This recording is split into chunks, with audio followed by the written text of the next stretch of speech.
Hello everyone, and welcome to my PHOGS any percent video tutorial series. This is going to apply to both solo and co-op, though there are some differences between the two runs for what you can and can't do, and I'll highlight those when they come up. Just a brief clarification, just in case you've never sort of seen PHOGS speedrunning before, or specifically seen the tool I'm currently using. I'm currently using Calimog's Trainer mod, the current version of that, which is 0.3. This isn't publicly available anywhere yet, but you can get it by joining the PHOGS speedrunning Discord. If you go to speedrun.com, go to the PHOGS page, you'll find a link to the Discord there, and I'm pretty sure it's pinned in the general channel. So if you want it, it helps a lot. It lets you visualize death barriers, checkpoints, invisible walls, so on and so forth. Also lets you to teleport instantly to levels, teleport instantly to checkpoints, load stuff in, everything you really want. So it's a great tool for that. And other than that, yeah, I'll just get right into it. So I'm just going to be starting a new save for this. And basically just going to treat this, outside of using the mod, which is not allowed for actual runs, I'm going to treat this as though it's a normal run. So as soon as we start off, we're going to jump by mashing bark on both triggers there. The goal is to get as far left as possible before landing on the ground. So what I did there wasn't great, but it's not awful. If you do the jump perfect, you can jump right over this route and land right next to the entrance to the tutorial. So that's just a small optimization, doesn't matter much. If you land up here instead of landing over, just bark over, get down, and then into the level trigger. So, with tutorial, I'm actually going to do the tutorial a bit different than I would on other levels.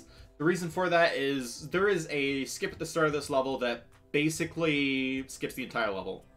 And I think on other levels, when you have situations like that, I'm going to show it first. With the exception of this, because I kind of want to introduce just sort of basic movement before that. So after this level is over, and I'll have the timestamp in the description, I'll show the actual skip and the setup for that. But if you're not doing the skip, if you're newer to the game, then you're just going to fall down here and land down here. So yeah, what you would do is get back in that tube you fell out of, and then jump over an invisible wall to finish level super early. So we're gonna bark over this surface. You're gonna see it's actually a little sort of, your heads get stuck in it a bit. So if you just bark, that'll just pull you over those surfaces very, very quickly. Not much movement here. Just, yeah, get someone to grab that button. So right here, we're gonna be doing what's called an uppie. So I'm just gonna showcase an uppie right here. I'm not gonna show this in any other levels. I'm gonna assume if you've gotten later in the tutorial that you've seen how to do an uppie, and I'll just say do an uppie here.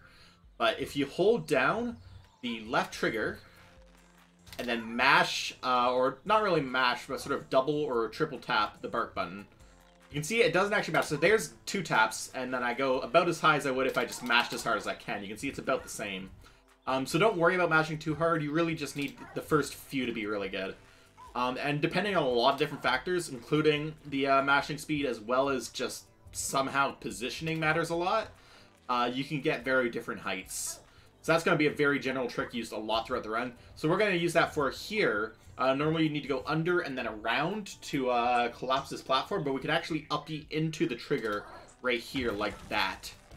And that just skips a few seconds and allows us to pull the ball over like that. And also confuses that butterfly and has it sitting on top.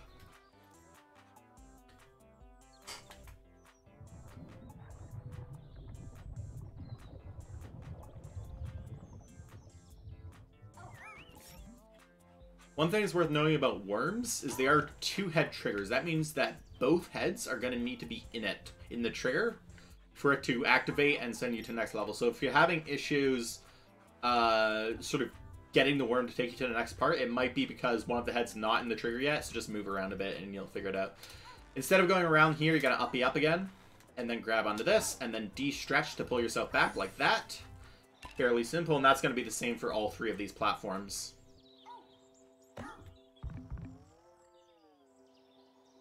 so.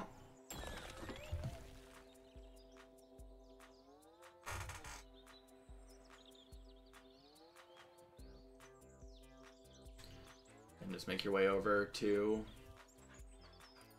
the worm here, and then get in the trigger.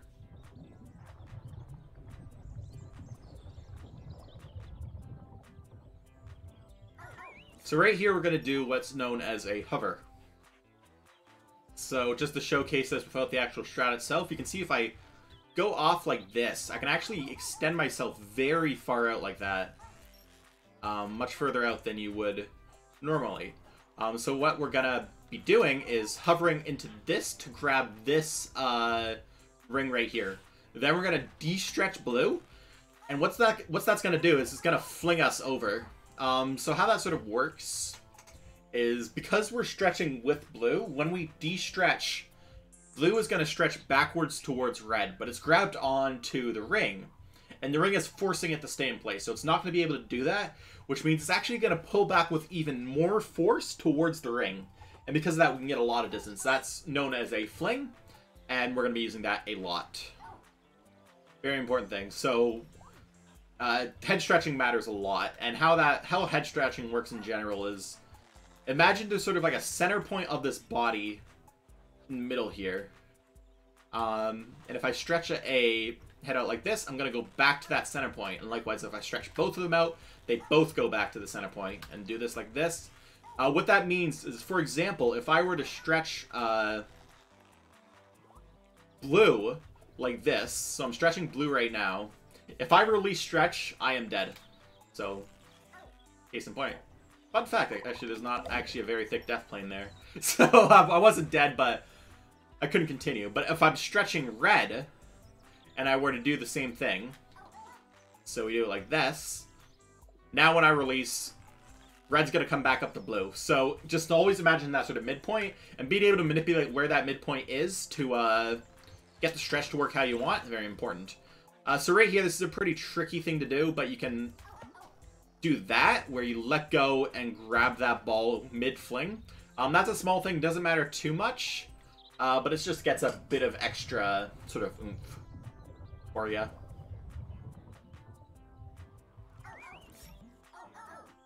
If you just bark right up here and go as fast as you can, it won't have enough time to seesaw down, so you can just go over. Likewise, you can use barking to go like up short ledges like that, just to sort of cut that corner.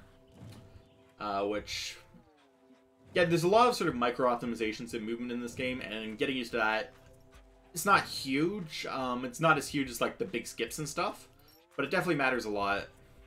And it also just helps you get more comfortable with the game in general. Once again, we're going to uppy up this.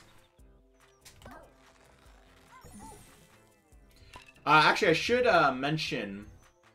because I mentioned like what I do for uppies, but I don't mention my actual hand setup.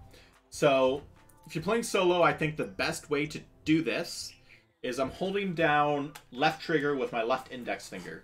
And then I'm gonna mash left bumper with my right index finger. I've completely removed my right hand from the controller. And I'm gonna mash with my right index finger and right middle finger. Like that. If you're playing on co-op, since both bumpers are bark buttons for the one head, you can also do it where you do one bark with the left bumper and then immediately follow up with another bark on the other hand. That's not going to work in solo because we're controlling the head separately. So just keep that in mind. But that's a way multiple solo runners do uppy, or multiple co-op runners do uppies in co-op, is by alternating the bumper inputs to mash faster.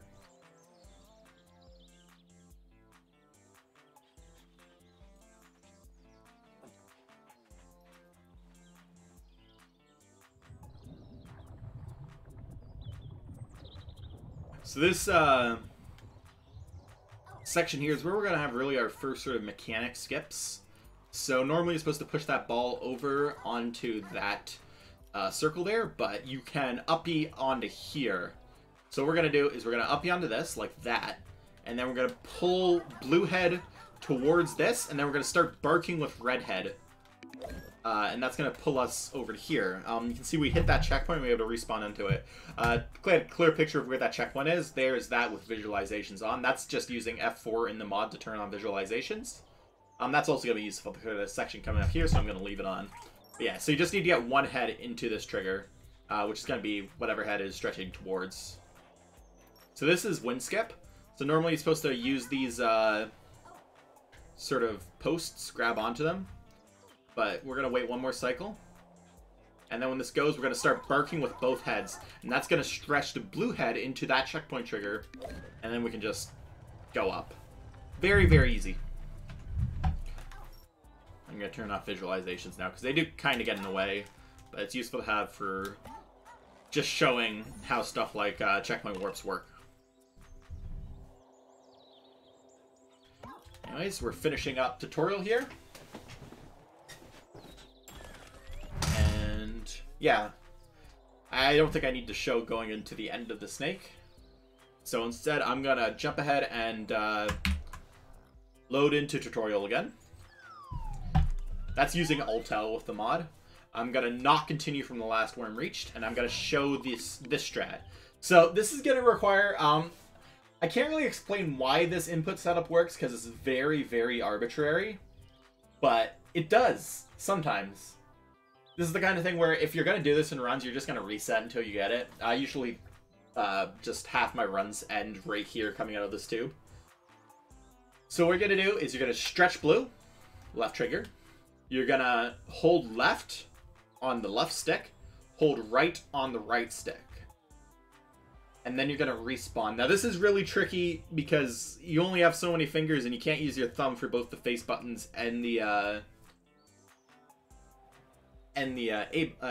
right stick. So what I do is I have a controller that has back pedals on it. So I have a back pedal mapped to A, and then I use my left middle finger to press that. You can also sort of do like a Monster Hunter portable style claw grip, where you press the A button with the side of your right index finger while keeping your right thumb on the right stick. So that's a way to do it if your controller doesn't have back pedals. It's slightly more uncomfortable, but both work. So we're gonna respawn, and when we respawn, we're gonna immediately switch the head we're stretching. Like that. You can see we didn't quite get it, but just keep trying. And then eventually you'll get in the tube like this. And now you're gonna keep red head stretched, and you're gonna sort of push blue head towards the side here, and then when it's at its peak, you're gonna bark and hold back, and that's gonna give yourself a little bit of slack to pull yourself up. And eventually, it's taking a little bit, there we go, you're gonna get in this tube.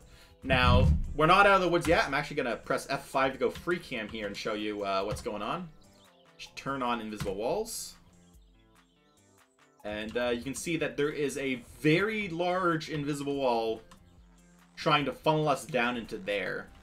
And we need to get over that. And that's not too hard, but it can be a source of error. I'm actually going to place a warp point up here just in case I do fail it, because I don't want to get back into the tube. If you fail this, you just reset the run, basically. Anyways, so you're going to get towards here just to, you can get over here just to see like where both heads are, so you can get them lined up the same way. And then you're going to try and sort of ramp off the side of the tube right here while barking to get over the trigger, or over the invisible wall. So you're going to go like that. Now we'll pull you over the invisible wall, and that's going to place you right here, which is where the wind section would be. But the wind isn't properly loaded yet. So loads happen during, typically, generally speaking, during worm transitions. And since we haven't done any worm transitions, not much is loaded, but luckily enough is loaded that we can just finish the level. So we're just going to finish this level as we would if we were doing it normally. But of course, we didn't really hit everything. And that's the tutorial. With the hub worlds, in this video I'm going to be doing sleep. So obviously you can do the hub worlds in any order, and technically none of them is faster, at least in solo. In co-op, technically the fastest order is either food plays sleep or sleep play food. This is because in solo, at the end of each hub world, you're going to be quitting to menu, and that's going to place you back in the middle of this home world here. But quitting the menu disconnects you in co-op, which would create an unfair disadvantage between local runners and online co-op runners. And so we sort of decided that we're just going to not allow quitting the menu in co-op runs in general. So because of that, you need to walk from whatever worm you exited from to whichever one you're going to. So that's why it's faster to do them in an order where you can just go left to right or right to left. So I was talking through that cutscene there and couldn't really show it, but in solo, during that cutscene, you would go, you'd pause the game, you'd press up once, press A, press A, press A, and that's going to send you to the main menu. And then you're going to hit continue, and that's going to put you right here. The reason we would do that in that cutscene is because this will actually skip the cutscene. So we'll be able to get to the sleep worm a bit faster. You're going to see a similar thing as soon as we enter the sleep worm. So we're going to go in, and as soon as this load finishes, we're going to pause the game, press up, A, and that's going to put us here. Now, we gotta go back into this worm. One thing I do want to show you, you can see if I go back in right now, it's gonna have to wait until this animation, this closing animation. If you time this right, and it's about sort of, you gotta like time it like this, like do maybe a little late. No, there we go, that's good. You can see I got it instantaneously. How that works is, the worm is gonna deload its collision for about 2.5 seconds after you respawn. And if you get in the worm right when that collision reloads, it will instantaneously warp you, and it will save a couple seconds. It's not a huge deal, but it's something to keep in mind. If you do it too early, you'll fall straight through the worm because it'll still be deloaded. Alright, we're going to move on to Dreamfields. So Dreamfields does also have a full level skip. This time I'm going to show it first because you have a sort of general idea of what's going on, but I'll also show how you would do Dreamfields if you were not doing that skip. So right here, you can go up onto that platform right there, or you can jump and then hook over and get over that wall. That's a lot harder in co-op, but in solo it's pretty easy. So here's where our big skip's going to be. We're going to trigger this checkpoint right here just for convenience, because we might fail this a few times. I'm going to F5 to show you what's going on. You can see that the end of the level is down here, and if I turn on visualizations, you can see there's actually a death plane that should be stopping us from getting to the end of the level. But there's actually something we can do to stop that from happening. So death planes are a two-head trigger, which means that both heads need to be inside the death plane for it to force us to respawn. Because of that, if we fall in such a way that one head passes through, and then gets out, and then the next head passes through, we can go through the death plane without having it have any situation where both heads are in the death plane at the same time. So how we're going to do that is we're going to stretch out here, and as we're pulling, we're going to be pulling with the blue head out, actually retract, and that's going to pull the red head towards that wall. Before the red head hits that wall, you're going to want to start barking with red, or whatever head you're doing this with. You can do it with either. But I'm using it with blue going out and red following. If you wait too long, it will mess up the setup, and red will sort of get caught on this and just mess things up and make it less consistent. But if you do it in one smooth motion, so you go over, and then sort of around here start barking, then it's going to get into this shape, and we're going to do exactly what I said and just fall right through. Hit this checkpoint right here. Very handy. Now we're at the end of Dreamfields. And there should be no way for us to finish the level, because the bell that we would need right here to finish is not loaded. But we can do a few things on this worm. So the first setup is the easy setup. This is the setup I started out with. We're going to get on top here. This is also a slightly slower setup, I should keep in mind. And we're going to sort of stretch off like this so that red head is dangling behind and blue head is dangling in front. And we're stretching with blue. We're going to de-stretch blue. and then stretch blue when it starts getting to its peak. And we're going to keep pulling it out like this. And this is just going to keep generating more and more force. And you're going to see it's going to start pulling us into this invisible wall, like so. And that's going to pull us out. But actually, if we turn on, well, we have visualization on, but if we free cam over here, you're going to see that the front has opened up. So, how did that work? There is a trigger inside the worm that when you are stuck inside the worm, it's going to need to let you out. My theory is that it does this because it doesn't want to make it possible for the worm to close on top of you. But regardless, when you get stuck in the worm, it's going to despawn the wall and let you out. And so we can use that, and now we'll just be able to walk in whenever we feel like it. And actually, since I'm going to show a few more setups, I'm actually not going to do that, but I'm going to show you what's going to happen. So, like, I'm going to go in with blue, and then I'm going to leave with blue, and that's going to despawn it. So normally when you leave that trigger, it's going to respawn the invisible wall. But if you leave it either from de-stretching or by respawning, it will stay. That's what we did that first time. So the next setup, this is a bit harder but slightly faster because you don't need to pull yourself up, is you're just going to do the same thing but on this back wall. This back wall is a little bit thicker, so that's why it's harder. But once you get used to it, it's not too bad.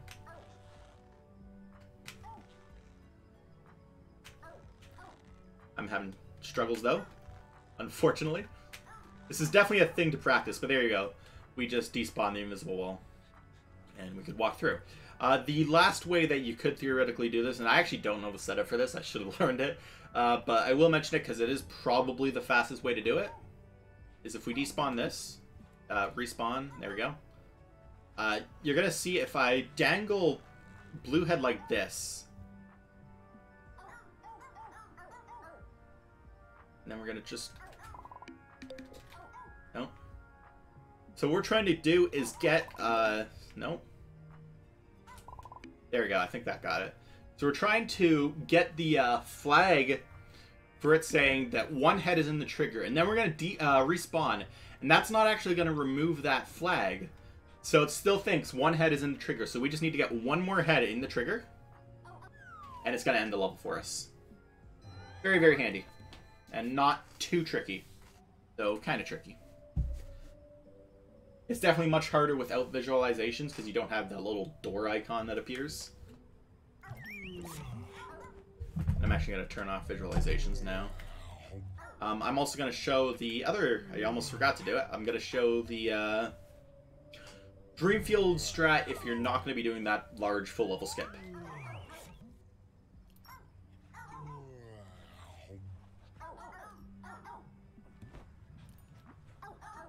So this is all going to be the same here. Now, this is a strat you don't have to do, but I'll show it anyways. It's also pretty tricky. I feel like if you're good enough to do this, you can do the full level skip, so I don't know why you would do this, but you can. So, sorry, I'm going to free cam over here. So you can see that there's this checkpoint. We ideally want to avoid picking up this checkpoint. So what we're going to do is we're going to line ourselves up like this, where sort of this blue head is around this vertex in the geometry here. And we're just going to bark over it and try and get around like that. And that's going to avoid triggering that checkpoint. And the reason we're going to do that is because when we grab this glorb and respawn, it's not going to work. Why? Wait, what? Wait. Hold on. Don't ruin my video? This get patched out or something? So if you're gonna you grab the glorb and then you respawn. What? Oh wait, sorry. I haven't done this in a while since I've been doing the full level skip, and I just realized why this isn't working. You need to go around like this, and then you gotta stretch down to like there, and then you're gonna pull the other head down like that and get into that checkpoint. And then when you respawn here, there's the glorb. It's not the other checkpoint, it's at this one. And that just skips backtracking with the glorb, or you can just bring the glorb with you and do the level more or less as intended. That is slightly faster, though again, I feel like if you're good enough to do that strat, you're good enough to skip the full level. So I don't see much reason to do that strat, but I will just point it out. And we could do more or less the exact same thing here, but it's going to be much, much easier. We're going to jump down to avoid this checkpoint here. And then we're going to head up and over. And we're going to avoid this checkpoint here as well. And we're going to do that by going to the right of this tree. That one's much easier to avoid. Grab the glorb, respawn again, and for whatever reason on the second respawn the glorbs here. So from this point you can either just go through this normally, or we can just keep going and do dumb stuff like this. So what we're going to do is we're going to stretch blue head out like this, and then hover across, and that's going to get the checkpoint, and that will spawn the glorb with us. And then you can go into the worm.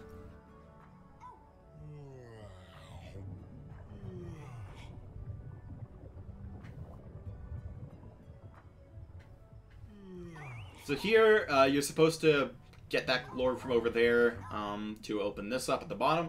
But we can go over here, and you're going to see there's a small gap in the death planes right at this corner here. You can see there's two intersecting. And we're just going to hover over to get the blue head over like that.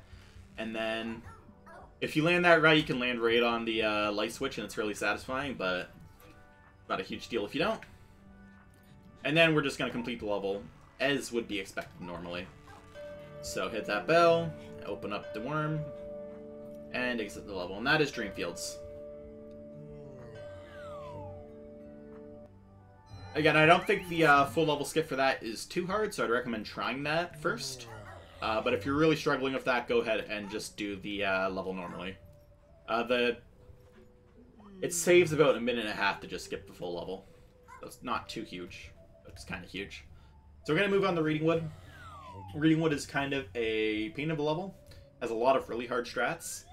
Some of them I might not actually succeed in getting because it's very hard. But we'll see. So, right here, always make sure to grab this checkpoint. And the reason is because of this strat here. It's very, very inconsistent. And if you didn't grab that checkpoint, you are going to do a very long walk back every time you fail it. So make sure, even if you're super comfortable with this strat, may as well get that checkpoint. So you're going to jump over onto this tree here, and that was a poor showing. You're going to try and just line yourself upright. This has a slippery surface, so you can't actually really move around on it much. But if you line yourself upright like that, it will just push you over, land here. That's pretty tricky. If you get your angle even slightly wrong, you'll go off to the left or to the right and fall, and you'd have to respawn, which is why you get that checkpoint. Coming up here, you're going to uppy onto this, and while you're doing this, you can actually move redhead over. Oops, I did not show that well. You can uppy up to here, and while you're getting this light switch with blue, move redhead forward so that when you de-stretch, since blue is going to stretch to red, you go back that way. Very handy. Just small little like movement optimization. Not huge, but worth doing. There's no reason not to do it. So right here, we're going to be abusing the fact that the game won't actually let us get stuck in one of these blocks when it loaded. So this block should load and become solid because we are shining light on it. But because we didn't grab, I'll actually show what I did there. So I was going towards it, and then I let go of the glorb with red, and then stretched red to the glorb, and once blue was inside, I grabbed. And because blue was inside when I grabbed the glorb, it's not going to make the object solid. And so when I de-stretch, red will get pulled to blue, and there we are right there. And that's how you do that, and just hit the bell, and get in.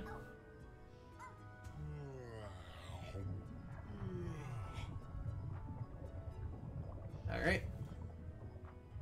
So, actually I need to turn on another visualization here, the trigger camera motion visualization. This is a very hard strat. I'd recommend not going for it, but I'm going to show it off. I do not go for this in runs currently at the time of recording. I go back and forth on thinking whether I want to implement it, but currently I am not, but you can decide what you want to do. So this is going to start about a 10-second long cutscene, which ideally we'll avoid. And we can avoid this by getting blue head on, or one of the heads on this ledge, and then uppying around like that, and then pulling the other head. You can see that we have the middle of the body inside the trigger, but it's a one-head trigger, but it will only activate if, like, specifically a head is in. which is why it didn't activate there. And then you're just going to pull yourself up like that. And that's how you do that strat.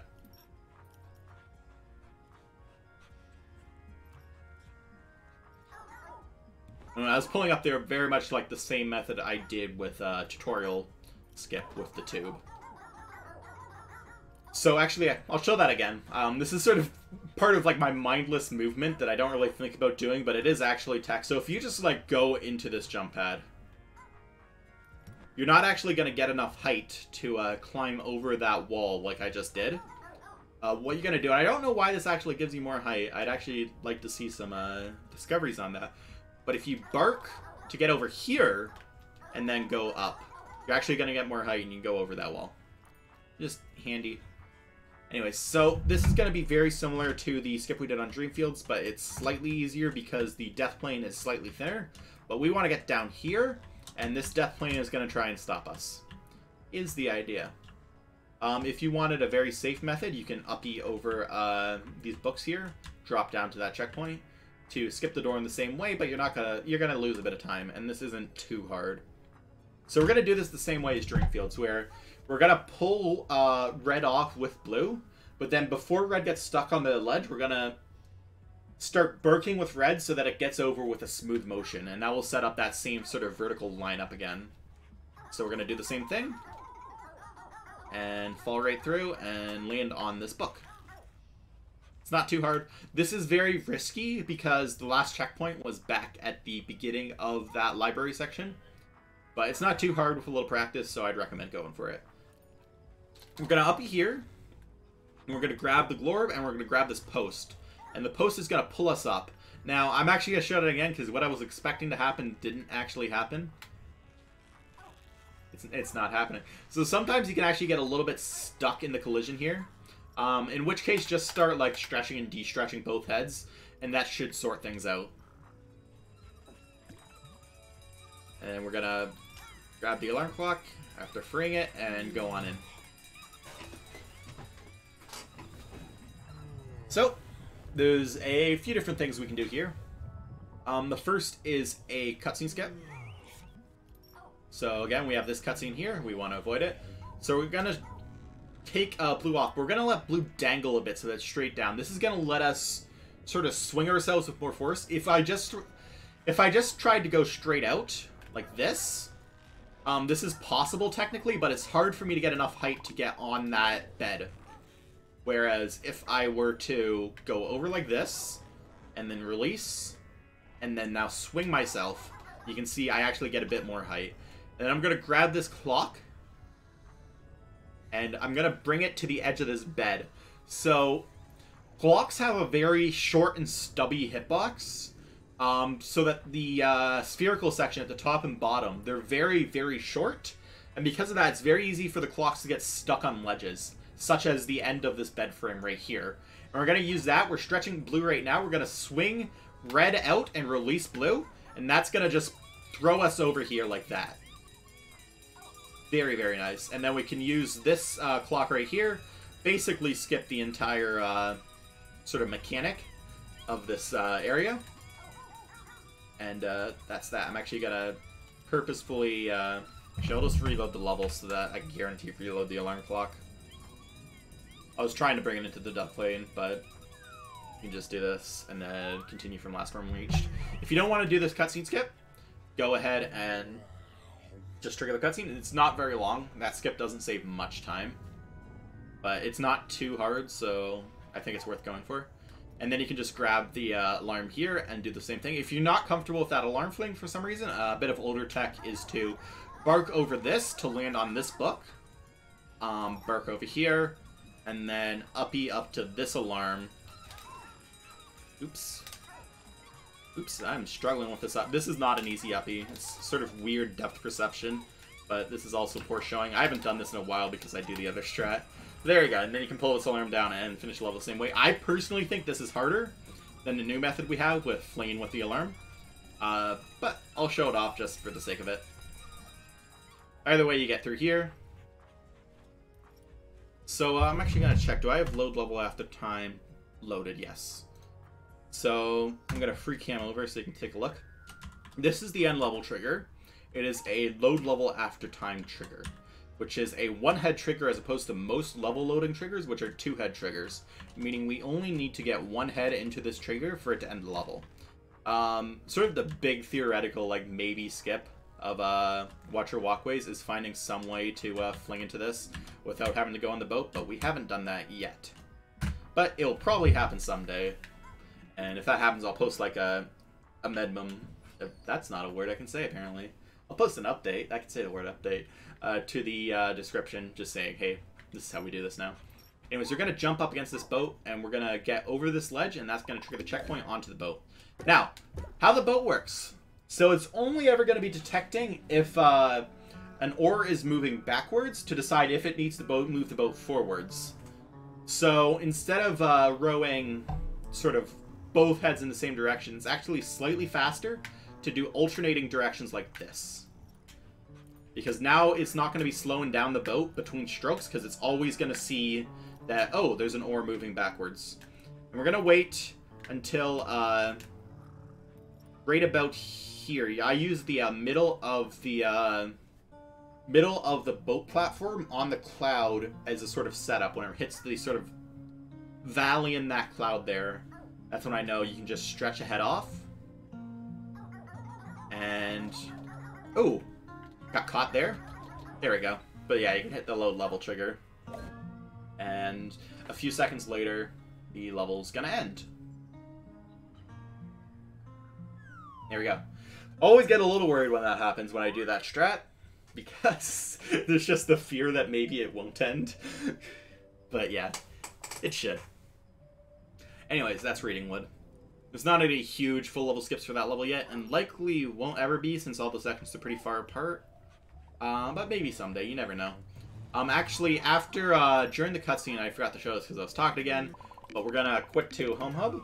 We're gonna do this during the cutscene, after Reading Wood, and we're gonna be doing the same thing here where we try and time this, get the instant warp, and that's gonna skip the cutscene at the end of Reading Wood, and it's also gonna place us right here, which is slightly closer to, Watch Your Walkways.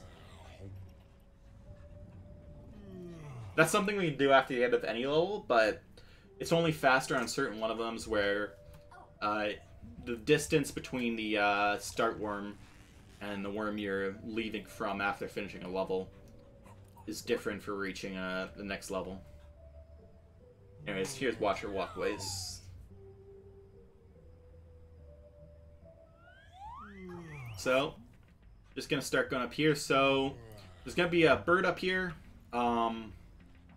You might think you might have to make a cycle on it, but it doesn't matter. So for whatever reason, this bird just can't grab you well. So like it will get really close to us, but it just won't grab us like this. And then after this bridge, you can respawn, and that's going to deload the bird. And we're going to jump over here, and you can do that in one jump. I'd recommend when you're starting this out, do a safety bounce, just to make sure you have the height ready. Just because you might not be totally comfortable making that. So this bird here is not as nice as the previous one and can grab us very easily. So we're going to wait for its cycle to pass, and then we're going to jump over like that to get over it here. If it sees you, you might be able to make it up to this checkpoint, in which case you respawn and you're good. Sometimes it won't work like that. Alright, coming up here I have two strats to show you. As usual, I'm going to show the fastest strat first. So this is a worm skip here. We're going to go up here, and then we're going to uppy the one head over. That was a very poor showing for me. I apologize. Come on. And our goal is to get it to switch to down like that. So now its gravity is down. And if we do this right, it's going to stay down. So now, even though we're on a sideways platform, you can see that I can actually pull blue head out just by holding down. And I can abuse this by just holding down on left, holding up on right, to basically fly up the gravity well. Because by holding forwards on redhead's going to go up, but we're not going to fall towards the bottom because bluehead's going to be using its wrong gravity to keep us in check. Anyways, we're going to be doing the same thing here that we do on Dreamfields. So Just get in here until you get in.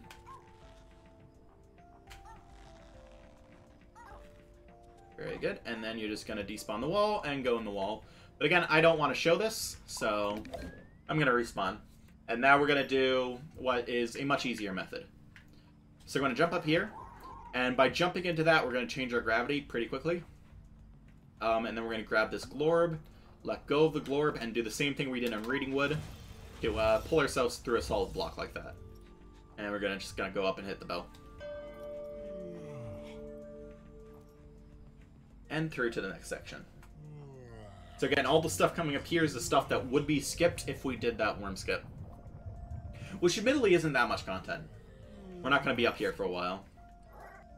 For too long. So we're going to get right here. Normally we're supposed to go across, and that's a huge pain in the ass. That is a really hard section. So we can actually just avoid it by getting up against this wall and then barking over. And that's going to... haven't failed that in a while. This is sort of like just a setup thing. You just got to hit this just right, and then it'll let you do it. There we go. Don't worry if this bird sees you, because you're going to be able to make it up here like every time, and then just respawn. And then you're going to grab both these alarms, and move one head in front. If you're playing co-op, coordinate who's moving in front, who's staying behind. But you want to have it detect one of the clocks first. This is because its detection is pretty buggy, so there it just only beeped once. And because of that, I know it's going for the blue head, because blue head was in front, so it had to have detected blue head first. But sometimes you'll hear it do a beep twice, in which case it's detecting red because red's behind, or whichever head of yours is behind. So just do that so you can know which one it's aiming for, so you don't have to worry about which one gets grabbed. You just know. Anyways, this is where the two routes would meet up, because the warp skip has to go here. We're going to get grabbed by this watcher, and it's going to put us into this checkpoint, so we can actually respawn before it puts us down.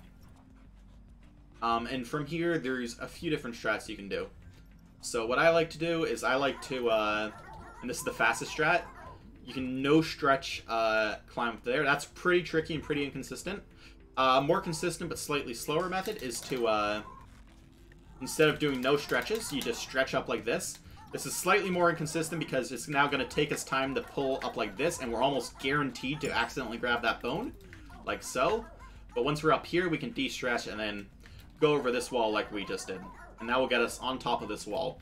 The third strat, which some people do, but I personally think it's harder, is we're going to get over here. And then we're going to just stretch off like this. And then stretch into this checkpoint here. And then respawn. Or if, in that situation, I actually made it up. In which case, you don't have to respawn. But if you do this strat, then you'd make it over here.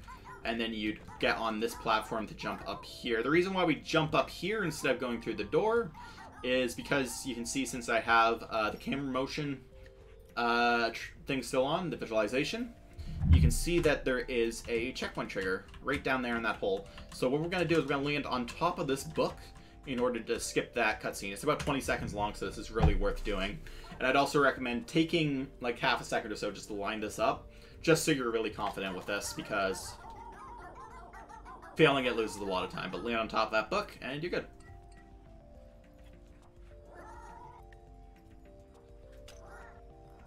Do that as normal. So, I'm actually going to turn off visualizations for this. Actually, I'll show you what's going on. So, you can see big invisible walls blocking us from doing anything in this room until we get down here. There's actually another trigger that we can't visualize. That when you stick your head under here near where this checkpoint is, actually, triggers probably is the checkpoint now that I think about it. It's gonna despawn these walls and get us through. Now, what we can actually do is grab this alarm through the invisible wall, but I'm gonna turn off visualizations because it's just easier to see, and turn off free cam. So what I'm gonna do here is I'm gonna stretch this, and then nope, didn't time it right. But if you just time this perfectly, and this is really hard and takes a lot of practice. There are a few other setups you can do for this, but this is the one that works for me. I don't know any of the other setups. So you're going to see we're grabbed it, but the problem is that we still have this invisible wall to deal with. So what we're going to do is we're going to de-stretch, pull a little closer. And then we're going to stretch this again. And we're going to get Redhead to go under in order to despawn the invisible walls, and that's going to fling us forwards like this. Very, very nice. I'm actually going to show the alternate setups that you can do, or alternate strats. That's the fastest strat, but I'm going to show you some easier ones. So I'm going to reload the level. F5 to fly over here to F8, F9, load myself in. That's just a handy way for getting around the levels with the training mod. Open this up, and now I'm going to do it as though I'm not going to do the alarm grab strat. So we're just going to fall, and we're going to actually respawn here to go into the cutscene trigger immediately, because we can't avoid this cutscene if we're doing it this way.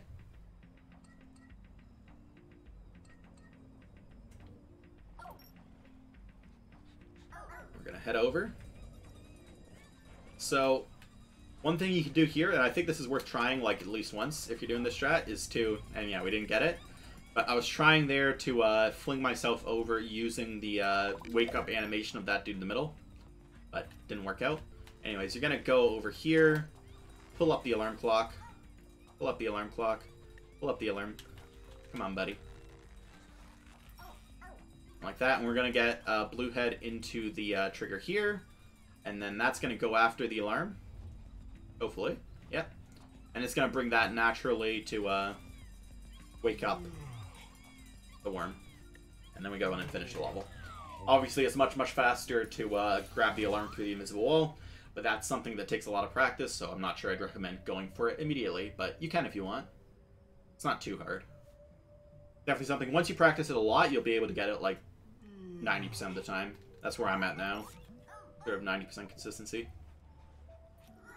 And it doesn't take too long to retry over and over again. So, okay. Here's the big divergence between sort of sleep routing between really high-level play and not so high-level play. Gonna turn on visualizations and freak him out of here. So we got this. This is a load level after time trigger, and it goes into the boss level Nightmare, and it is currently active. This is actually very uncommon for this game. The other two hub worlds, the boss level triggers are not active until you finish the 6th level. Sleep is the exception. The trigger is right here and active, and we can get to it. So this is Early Nightmare. This is the, in my opinion, the hardest skip we'll do in this run. So, wish me luck. This is probably going to take me a few tries, and I'll probably show it in parts rather than a full thing. So we're going to up you onto this.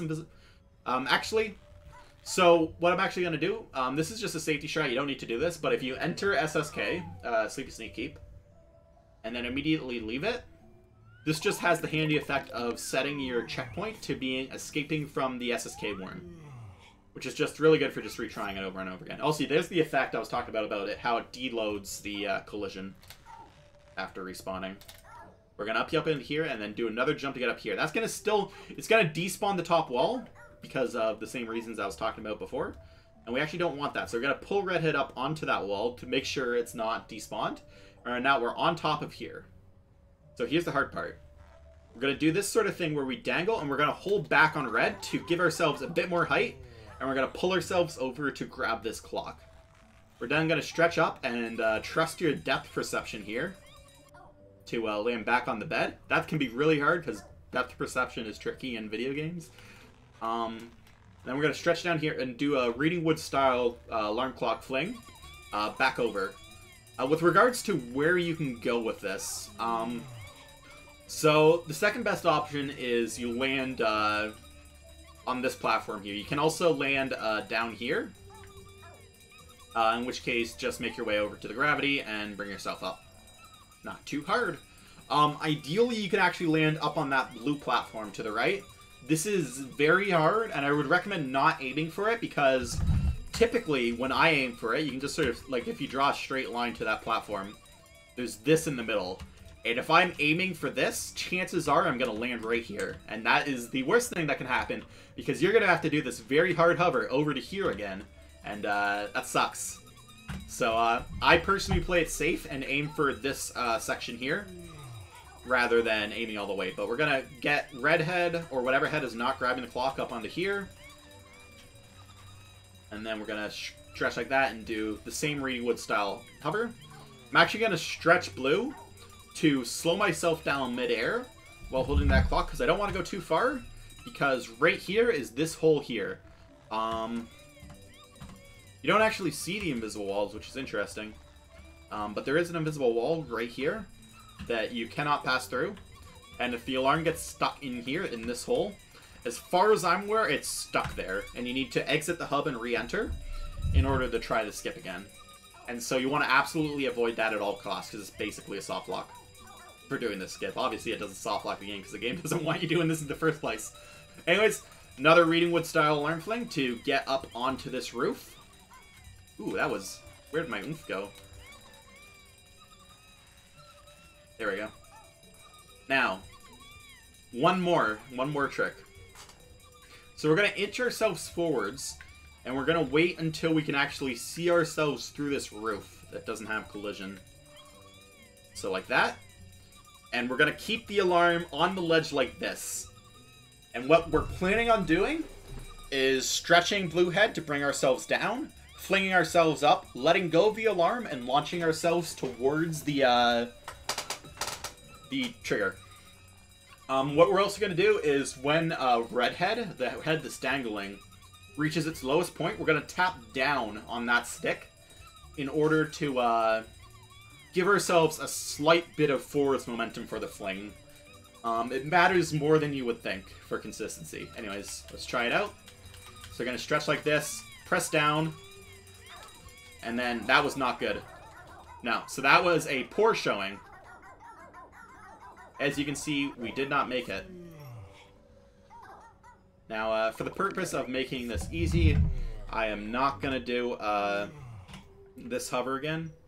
Oh, where did the clock go? Oh, the clock's still here. That's really handy. I thought I was going to have to get the clock again. Anyways, I'm going to show this again as normal then. Obviously, if you failed this, you would need to redo it. Okay, I guess I'm showing the alternate strat. So this is also possible using the exact same setup, but it is much, much harder.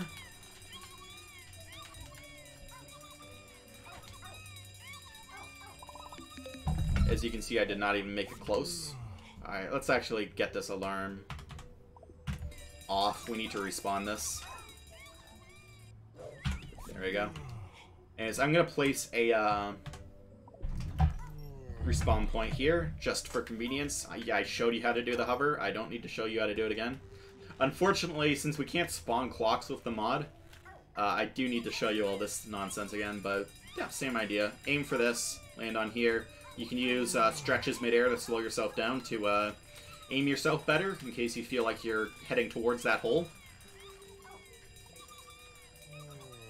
Land here. Actually, one thing I didn't mention, you're going to see there's a little ledge in the geometry here, and if I actually just pull normally, you can see the clock's not really going to get over because of its hitbox. So what I do is I bark with red, and that's just going to give it a sort of bit more force upwards, and that's going to bring us over pretty consistently. Anyways, we're going to get up here again.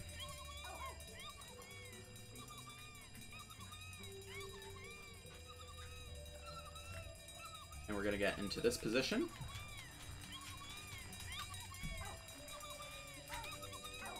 That should be good. There we go. And then we're just going to pray, pray, pray, pray. Yeah, we made it. And welcome to Nightmare. I'm going to immediately leave Nightmare because I'm actually going to show you the rest of the levels. I do not expect someone who's just learning the game to be doing this strat. This is a very hard strat. It saves 7 minutes, but it is extremely difficult. And I would recommend...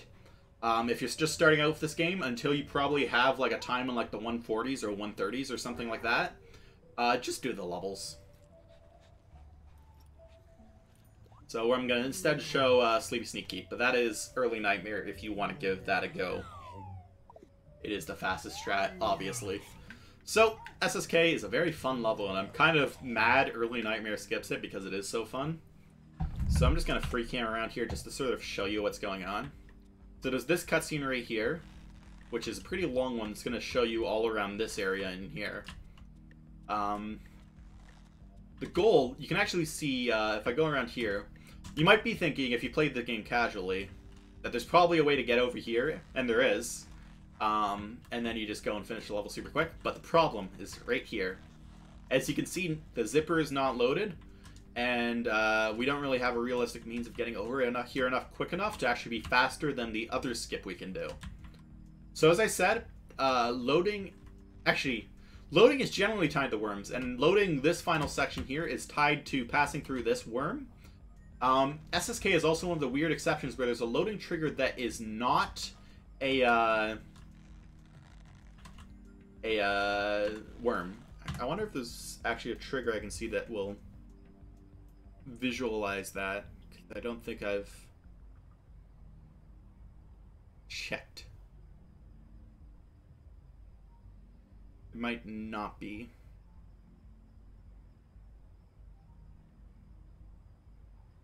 Yeah, I don't really see what I can use to visualize this, but there's a loading trigger at the bottom of this pit, which will load the next section of the level over here. We can actually clip into it from the side. I can't really visualize it, but it extends probably about till like here or so. So what we're gonna do is we're gonna skip this cutscene here. You don't need to skip this. The jump coming up here, it's gonna be the same jump, but it's gonna be much easier from past the cutscene trigger. So if you're starting out, I'd recommend triggering the cutscene and just doing the easier version of this. But we're gonna get right head on this ledge, and then we're gonna hover off like that to get over, and then pull yourself up, and pull yourself up, and now you're up. So now we're on top of this invisible wall. So I'm actually gonna place a spawn point here because there's a few things I want to show you. So the first strat would be to bark over like this. You're going to keep that until you're over on top of this invisible wall. You're sort of using the sloped surface there to give yourself enough height to get over. And then you just pull yourself up and over. Land on here. And as I said, we're going to be loading it in by hitting this loading trigger from the side. So we're going to dip down there and pull ourselves up. And then we can cut the scissors and move on. But what I'm actually going to show, and I'm actually going to reload the level for this because I want to show the load again. SSK. Nope. And go over here. So this is a much simpler strategy because this hover across here is pretty tricky.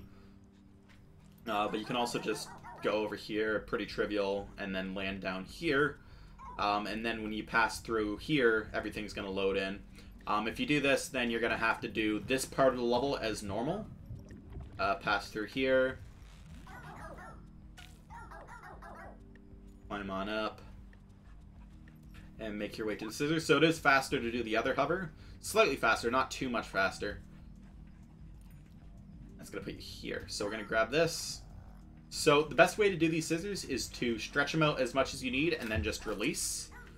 Don't try and close them yourselves because the physics on the scissors are pretty unreliable, but doing it that way is pretty consistent. You just bring that over here and go on through.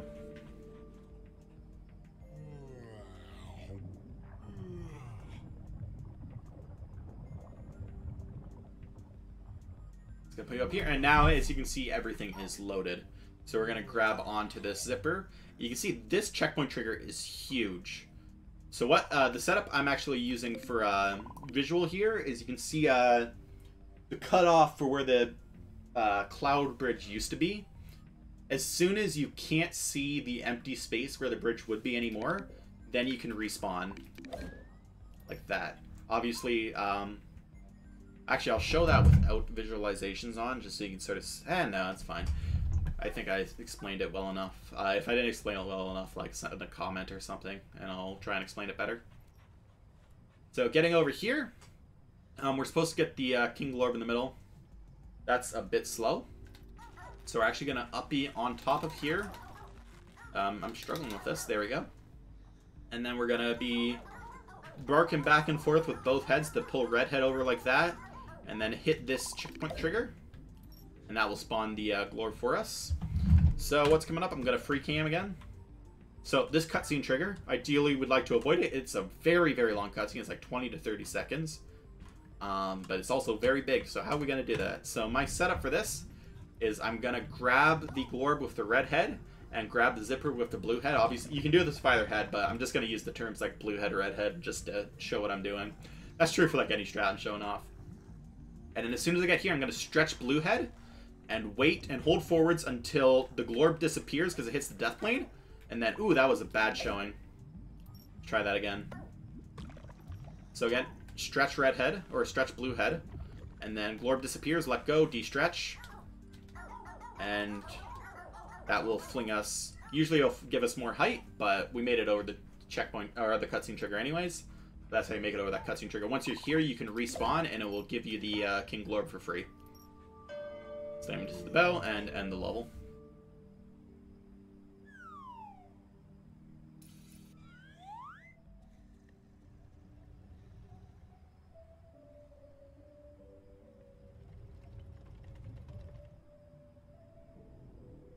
Very nice.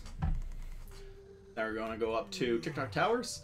So Tock Towers is a pretty simple level, casually, but it is a very technical level in the run. At least like the first half of it is.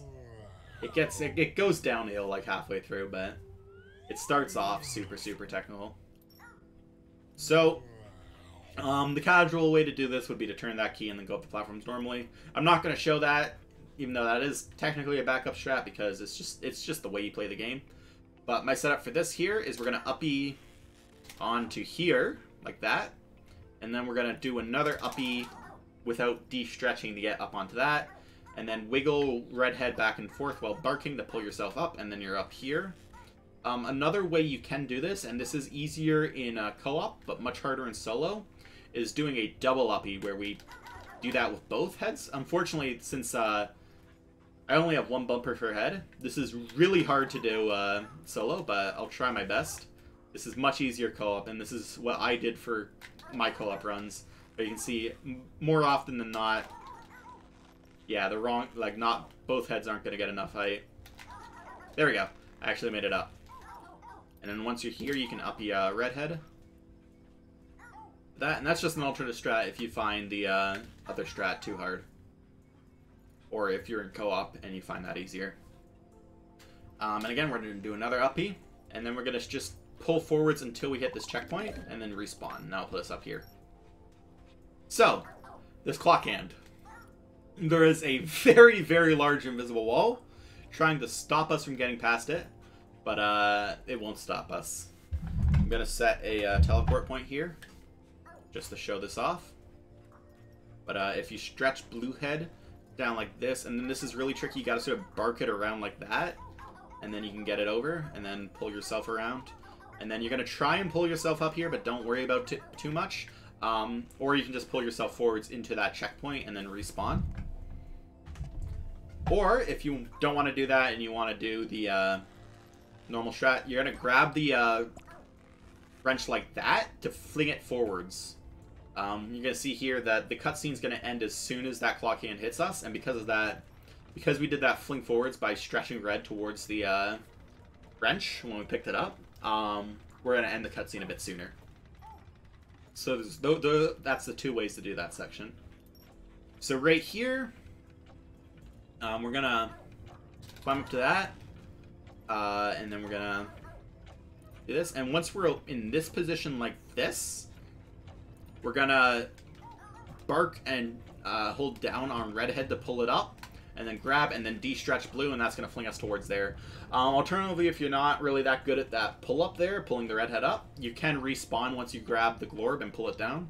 But that's slightly slower. Let's bring it to the bell.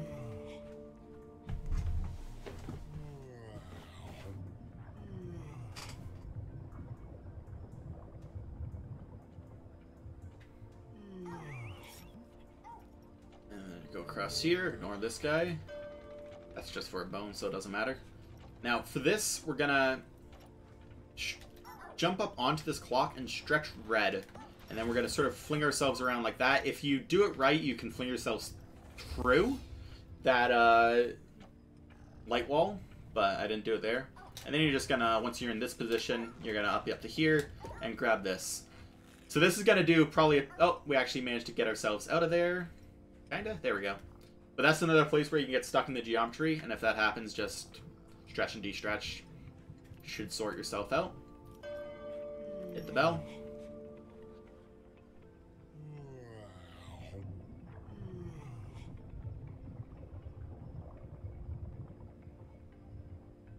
So, here. So we can do this in one cycle. So how I'm going to show this off is, when you get there, you're going to go as quick as you can and go into this corner here, and that block will pull you up. Or you can wait in the middle, do it normally, and then go on the second cycle. Alright, clock game. So how this is going to work is we got to get the clock hand positions right. It is 5 until the globe falls. 6, it goes over, and then 4, and then let go, and that will end it. You can also burp into the cutscene trigger there when the cutscene triggers. That will trigger it slightly faster, or that will push you slightly forwards during the cutscene. Sorry, that's what I meant to say. And it would get you slightly closer to the end. Tiny micro optimization. All right.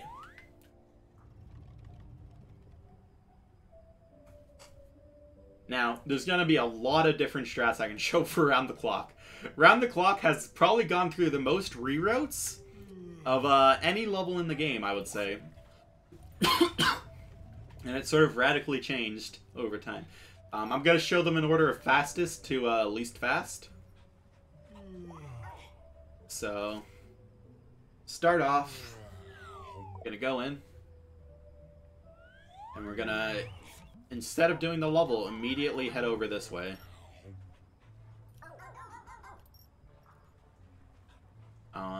And then we're going to pick up this boingle here. Just so we don't accidentally pick it up when we're doing this trick. So we're going to be doing the same thing we were doing when we were clipping into worms on Dreamfields and Watcher Walkways. You might have noticed when we were doing that, we were actually generating a lot of like sideways and upwards force. And now we're going to be doing that not to clip into something, but to actually take advantage of that sideways and upwards force. So we're going to be doing the same strat up against this, where we're stretching and de-stretching. This is sort of timing based. How I've described the timing is you're going to start to want de-stretching blue sort of when it's at like the 5 o'clock if going straight down is 6 o'clock. So not quite straight down, so like here. And then keep doing this. And this is going to take at least 3 cycles to get to the point where you can get enough height. I might have been able to do it there, but I messed it up. But I think I got it. Yeah. So that will get you on top of this wall. And then you can jump over the wall. That is very hard and takes a while to get used to, but then you're right here and you can finish the level as normal. I'm not going to show that. I'm going to respawn and show some more strats. So I'm going to place a... Actually, I can just use the respawn point here. So the fastest way to get to this first key is to hover across like this. That's pretty tricky and takes a lot of timing to really get. And then you're going to pull yourself up by doing the same thing you do on tutorial, where you just sort of backing up forth over, and then you're up here, and then you turn the key. I'm going to respawn and show the other strat. That's the fastest way to get to that if you're not doing the big skip. Otherwise, you can go over here. Jump around here. You could do this section normally, and actually, I'll just show this on the way. If you wanted to do this with the spawn the bridge setup, you would just go up this pillar here, and then grab the alarm and pull it off to make this guy fall asleep and respawn the bridge that's right here. But you also don't need to do this. You can do a very similar hover, though slightly easier, across here. And then pull yourself up and turn the key. Now, you're going to notice I don't think so. No, I didn't. Yeah, I didn't actually pick up any checkpoints on the way. I'm actually going to hover across here again because of that. So we're going to get over here, and because we didn't grab any checkpoints, we can turn this key, like so. That's going to start this cutscene.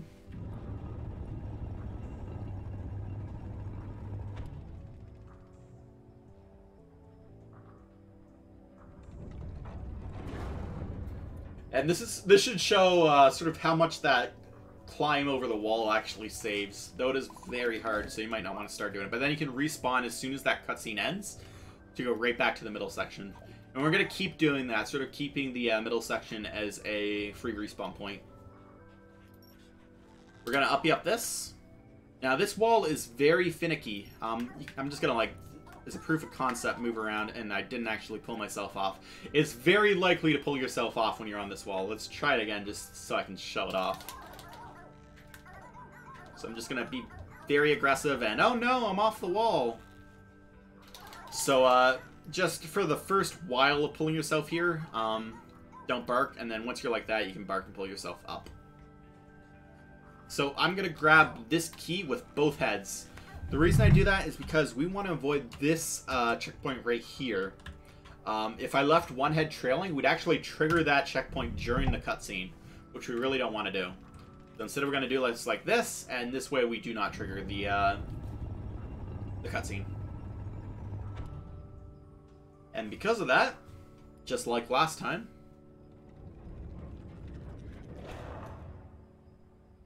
we're gonna wait for this cutscene to finish, and then respawn. And we're over here. And then we're gonna head over to this here. You could do this section normally, or you can skip the entire section by hovering over this.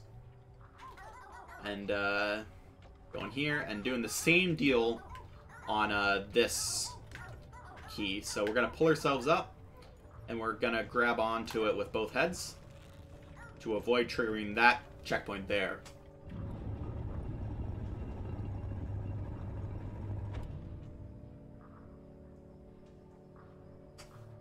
And that's going to open the final door, and once again, for a third time, we're going to, as soon as the cutscene ends, respawn.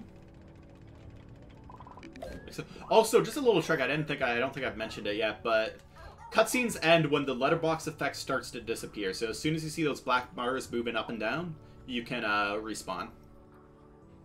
And we respawn to just walk forwards into here. And now we're in the final section of the level. So this is where we'd meet up if we were doing the door skip with the climb up the wall. Grab this with both heads because it moves slightly faster that way. And then when this gear starts moving, we're going to get on in and ride it up like that. And then uppy into this checkpoint right here. Wait for this cycle to end. If you're doing co-op, you can double uppy over that, but that's hard in solo. And then, so, the dealio with this moon. This moon is a killer of runs. You might not believe it, but it is. And that's because it's very easy to pull off the rails. But so long as you're aware of what you're doing wrong, you can usually avoid it. So if you grab it like this, this is the worst thing you can do. If I pull it forwards now, I'm almost guaranteed to rip it off. Because when I pull it back, it's going to be pulled towards me. But I'm in the direction that is sort of to the side of the rails. You need to grab it from below. This way, if I stretch and de-stretch, I'm pulling it towards the rails themselves, and that should keep it locked in at all times. If you pull this off the rails, you will need to bring the glorb to a death plane. The closest death plane is down here. That will respawn it, but until then, you can't complete the level, so just make sure you grab it from below like this. Let go, respawn, and it will go into the bell by itself. And that is the end of Around the Clock. A very, very technical level. If you have any questions, please feel free to ask me, because I know it's not the easiest to understand. So now we're going to actually go into Nightmare the way it expects us to after completing the 6th level. So this is where we would meet up if we did early Nightmare. So that's what we save, is those 3 levels.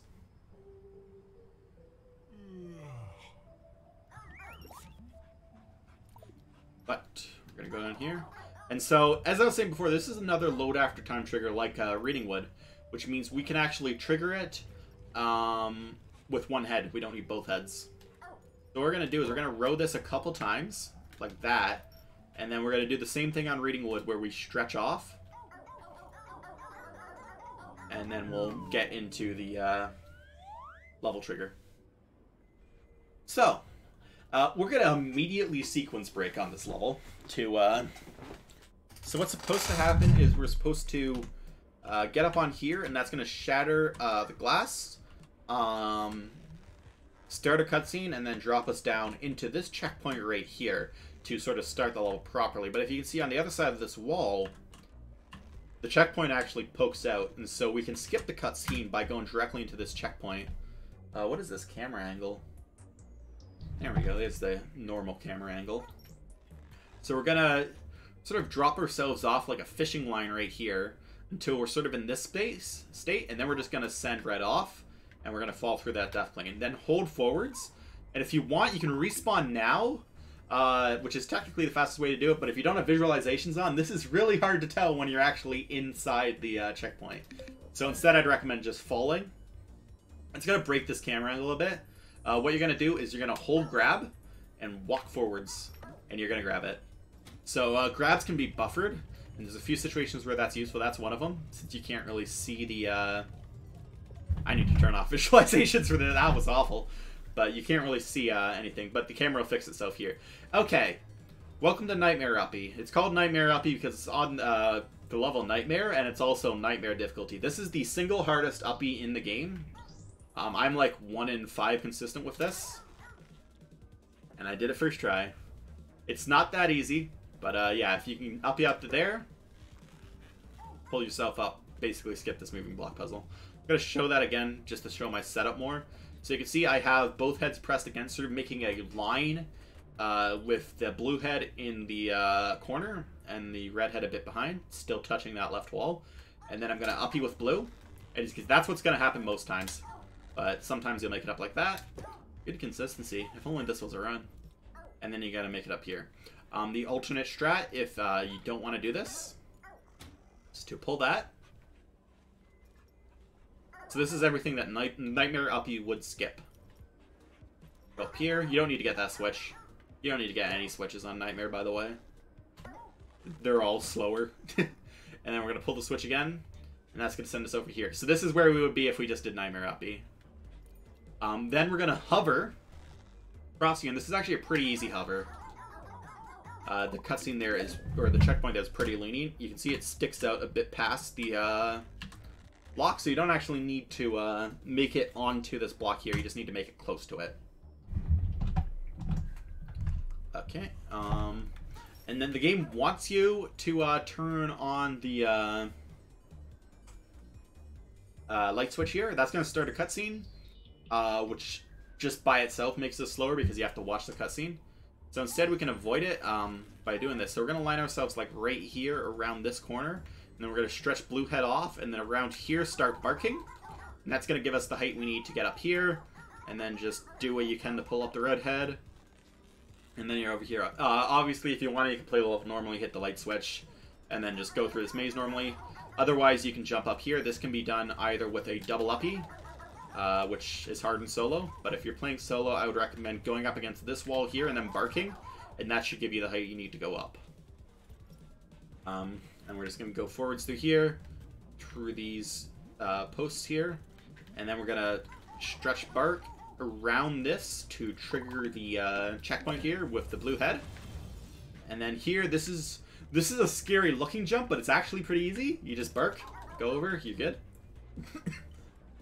And then we're going to go into this checkpoint trigger here. So, there's a lot of different things we can do here. So, actually, there's only 2 reasonable things to do, and one of them is just play the level normally. So, what we could do is we could hit the light switch and then go over the light bridge, but that involves watching a cutscene, which takes time. So ideally we want to avoid it, and we can do that by doing a stretch off here. Again, we're going to let ourselves dip down a bit so that we can get more height when we swing back up. And you can grab onto the clock hand here to pull yourself up. I would recommend against it. I'll actually show what happens if you do that, usually. So we're going to go over here. And let's say, because technically it would be faster to grab this clock hand and then pull yourself up. It worked that time. Of course it's going to work that time. Let's try that again. And let's pretend it won't work. So this is what's going to happen most of the time. And usually if you're stuck in collision, you can just stretch and de-stretch to get yourself out. But this wall is extremely cursed. And that's just not going to work out. So I would recommend against doing that. And I personally find it much easier and much more reliable to just pull yourself up by just barking back and forth like this until you're up. It just saves a lot of headaches. If you were to hit the light switch, you'd just hit the light switch and then go over here, so it's the same thing. I don't need to show it. But you're going to get to here, and then you're going to just bark over. And then you're going to do the same thing here, just bark over. So this jump is actually pretty tricky in, oops. Let's do all this over again so I can show something. Oh, I failed that. That's what happens when you don't dip yourself down enough, and you don't get enough height to get over. That's what I'm avoiding by dipping down a little bit, to just get myself a bit more swing height.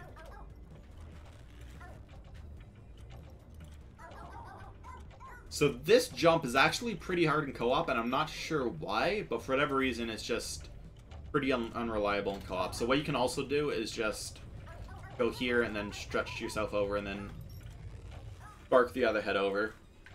Anyways, once again here you can double uppy up. I actually got it that time, but since double uppies are once again hard in solo, I prefer to get up against this wall and hop up there like that. Very similar to like the first one we did in this level. So now what you could do is you could go up here and then you could drop down through there and hit that checkpoint. Respawning at that checkpoint will give you the glorb, so you don't have to worry about bringing it with you. You can cut the corner a little bit by upping over the wall here and then stretching yourself forwards to this checkpoint. Like that. And then pulling yourself forwards like this. Actually, there is one more strat I want to show. I don't do this in runs yet, and that's why I didn't think about doing it till now. But I need to show you it before grabbing this checkpoint. And if I fail this, I'll just like say like this is what you can do. It's very hard, but you're gonna grab this alarm. So you're just gonna. I should have shown you how to get up here. I think it's pretty obvious. You go on that cushion there. If I didn't spend time explaining that, I would have made this cycle here. So this time waiting is not actually time that would be spent waiting if you were doing this in a run. Again, this is a very, very difficult strat, and I would not recommend it. I do not do it myself, because it's hard. But we're going to bring the alarm here. It doesn't save too much time either. We're going to bring it here, and you also only get one chance. You can't really retry it. But if you bring the alarm down here, and then we're going to do an alarm fling. Up there, like that, and if we did it right, yeah, we can get into this checkpoint trigger and just skip that last corner. That is very, very hard. Would not recommend going for it, but you can cut that corner, grab this, and then just hold forwards, and that is the end of Nightmare.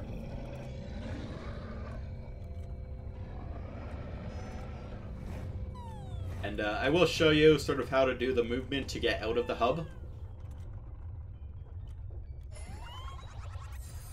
So we're going to have this cutscene play. It's not going to play properly because we didn't hit any of the light switches. Normally this guy shouldn't be here so we can see the sun, but we can't. Once we get here, once that screen transition ends, we go exit home hub. That will skip a cutscene at the end of that. And then we're going to skip another cutscene by going to main menu. And this wouldn't be done in co-op because we're not allowing quick to menu in co-op. And we're just going to go back here, and that's going to place us at the center. And then we'd go to whichever hub world we would do next. Now, if you do Early Nightmare, it's actually not going to give the trigger to play the cutscene when you leave this world here. Because of that, you don't need to do the quit to menu, and you would just walk to the next world you're doing. But that's where I'm going to call it for this video, so hopefully this helped if you're learning the game. If you have any questions about the game, please feel free to ask, and if there's any updates I need to make, I will put them in the description. I also have timestamps to every level in the description, as well as stuff like Early Nightmare and tutorial skip and stuff like that, big stuff like that. Anyways, thanks for watching, and I'll upload the next episode soon. Thank you.